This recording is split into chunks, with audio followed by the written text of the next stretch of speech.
It's Christmas every day. Alright guys, check it out. We got some stuff to open for the solar generator project. So I got you guys set up on a GoPro. Alright, let's open it up.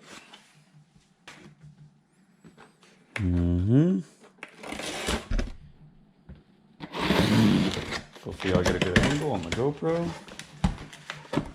And what do we got here? Ooh. Damn, new charge controller. We also got some Anderson connectors. These are probably knockoffs, so I got them on Amazon. So we got two big sets, two small sets. So we'll open the small set too.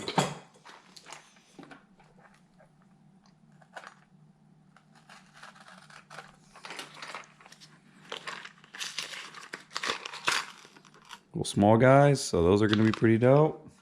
Obviously, this is all for the solar. Alright guys, so I think in one of my last videos I was trying to show y'all that the charge controller we're using, which is this Renogy Rover, it's only rated for 40 amps. And at full sun, we were maxing this out. So I finally did something about it and we got ourselves this. So I got this on Amazon. It was around 300 bucks and this is supposedly rated for 80 amps. So we're gonna unbox it, kind of show you guys what it's all about. And then we're gonna set it up and hook it up and see what happens. And I also have a couple more solar panels in the backyard, so we can also hook up our, a couple more panels. Also, the biggest problem with the other one is it's only rated for 100 volt input. I believe this will do 150 volt as far as solar input. So I can wire some more panels up in series. Here's a book. It looks like we get a temperature sensor, whatever this is.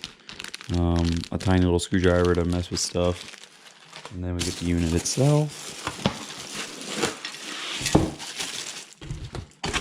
Like I said, I got this on Amazon.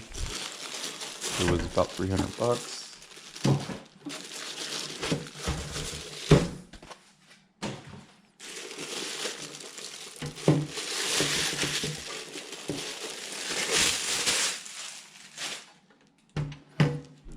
Alright, I'll switch to my phone and give you guys a closer look.